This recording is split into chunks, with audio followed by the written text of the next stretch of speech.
Halo teman-teman semua di SMPN 5 Mojokerto. Selamat datang di sesi bedah materi kita kali ini. Hari ini kita bakal ngobrolin sesuatu yang dekat banget sama keseharian kita. Berhubung momennya pas dengan Idul Adha, kita nggak cuma mau bahas soal tradisi menyembelih sapi atau kambing. Lebih dari itu, anggap aja ini sesi renungan bareng, di mana aku sebagai kakak kalian mau ngajak kalian membedah kisah-kisah luar biasa tentang pengorbanan. Dan gimana sih caranya kita sebagai anak muda zaman sekarang bisa ngebangun akhlak yang mulia lewat cinta ke orang tua kita. Yuk langsung kita mulai. Nah, sekarang coba deh kita jujur-jujuran sebentar. Pernah nggak sih kamu ngerasa bete banget, kesel setengah mati pas dilarang main sampai malam? Atau ngerasa risih karena orang tua terus-terusan ngechat nanya, kamu lagi di mana? Sama siapa? Di usia kalian yang sekarang ini, wajar banget kalau ada dorongan kuat buat ngerasa bebas. Pengen eksis sama temen-temen, dan ngerasa kalau aturan di rumah itu kadang ngeselin banget. Pasti pernah kan mikir, duh bapak sama ibu mah nggak ngerti pergaulan anak zaman sekarang. Tapi tahu nggak, kekecewaan kecil kalian itu sebenarnya nutupin sesuatu yang jauh lebih besar. Sebenarnya ada gap atau perbedaan pola pikir yang lumayan jauh di antara kita. Di satu sisi ada kalian, remaja yang lagi sibuk nyari jati diri, berhadapan sama tekanan pergaulan, dan pengen banget nikmatin masa muda. Tapi di sisi lain, coba deh kita intip apa yang ada di pikiran orang tua kalian. Mereka tuh bekerja keras dalam diam, banting tulang tanpa banyak ngeluh. Dan pas kalian lagi tidur nyenyak, ada doa-doa yang mereka langitkan di sepertiga malam, cuma supaya kalian sukses dan aman dari pergaulan yang salah. Jauh banget kan bedanya? Kehidupan kita yang serba cepat disandingkan dengan pengorbanan sunyi mereka yang nggak pernah minta dibalas. Nah, untuk benar-benar memahami apa itu arti pengorbanan, mari kita lihat salah satu teladan cinta kasih terbesar dalam sejarah, yaitu kisah antara Nabi Ibrahim dan putra remajanya, Nabi Ismail. Kalau kita bedah dari literatur tentang kisah ini, ada fakta yang menarik banget. Kalian mungkin sering dengar istilah fatherless atau anak yang kurang sosok ayah ya. Nah, Nabi Ibrahim itu justru ngebuktiin sebaliknya. Beliau bukan sosok nabi yang kaku dan gak tersentuh, melainkan figur ayah yang hangat banget. Beliau selalu nemenin tumbuh kembang putranya, ngajak ngobrol, bangun Ka'bah bareng, dan nanemin fondasi iman yang kuat banget dari kecil. Beliau nggak pernah pakai kekuasaannya sebagai orang tua buat maksain kehendak ke anaknya. Buktinya ada di momen paling krusial ini. Pas Nabi Ibrahim dapat perintah paling berat dari Allah, beliau tuh nggak langsung main perintah apalagi maksa. Beliau malah nanya pelan-pelan banget, "Wahai anakku, coba pikirkanlah apa pendapatmu." Dan kalian tahu apa jawaban Nabi Ismail? Sangat indah dan nunjukin ketaatan luar biasa. "Kerjakanlah apa yang diperintahkan kepadamu, ayah." Ketaatan sekeren ini tuh nggak muncul tiba-tiba, teman-teman. Ini adalah hasil dari komunikasi dan kasih sayang yang dibangun sejak awal. Pendekatan penuh rasa hormat inilah yang bisa banget kita jadiin inspirasi pas lagi ngomong sama orang tua kita. Tadi kita udah lihat betapa kerennya hubungan ayah dan anak ini. Sekarang kita beralih menengok pengorbanan sunyi seorang ibu lewat kisah ketangguhan Sayyidah Hajar. Coba bayangin situasi ekstrim ini.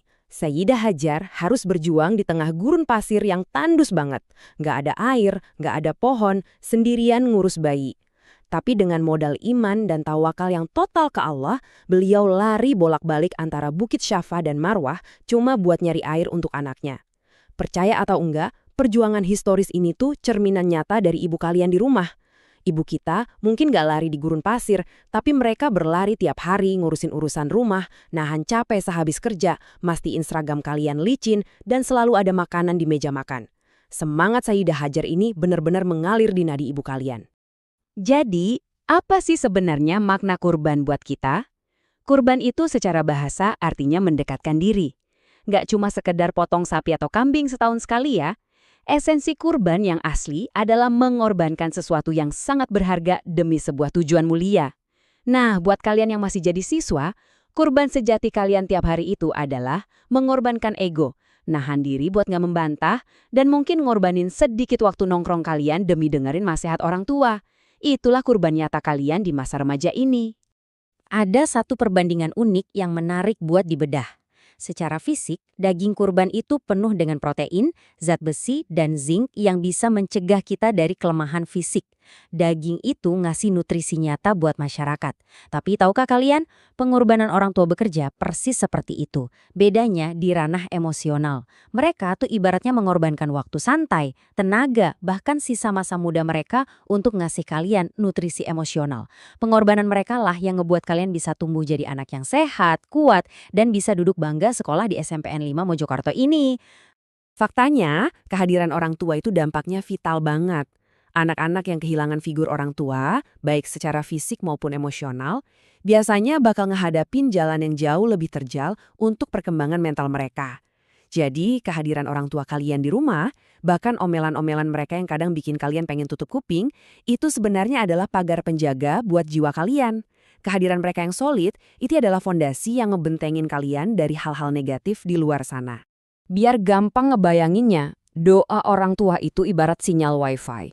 Kalian nggak bisa lihat wujudnya, nggak bisa kalian pegang, tapi sinyal itulah yang bikin kalian terus terhubung, aman, dan bisa browsing menuju masa depan yang cerah.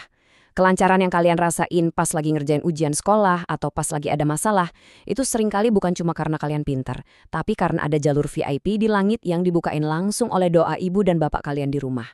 Dari semua kisah luar biasa tadi, mari kita tarik garis ke tujuan utama kita, yaitu soal bagaimana cara kita mendapatkan ridho dan cinta dari Allah.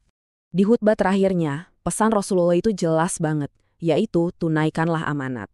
Dan asal kalian tahu, kasih sayang utuh yang dikasih orang tua kalian itu adalah sebuah amanat yang sangat suci. Jadi, kalau kalian nyia-nyiain kepercayaan mereka, misalnya bohong soal uang sekolah, kabur-kaburan, atau bahkan ngomong kasar, kalian tuh nggak cuma mecahin hati mereka. Lebih dari itu, kalian lagi mengkhianati amanat yang ujung-ujungnya bakal ngejauhin kalian dari rahmat Allah.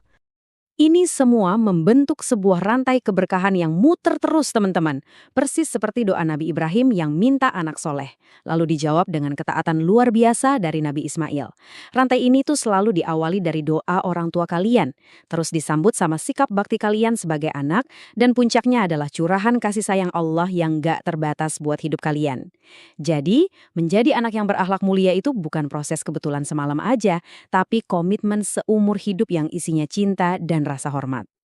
Oke, dari tadi kita ngobrolin hal yang maknanya dalam banget. Tapi pertanyaannya, gimana dong kita nerapin semangat ini buat kehidupan nyata remaja masa kini? Langkah kecil apa yang bisa langsung kita kerjain? Ngebahagiain orang tua itu nggak usah nunggu kalian lulus, dapat kerja, atau jadi kaya raya dulu.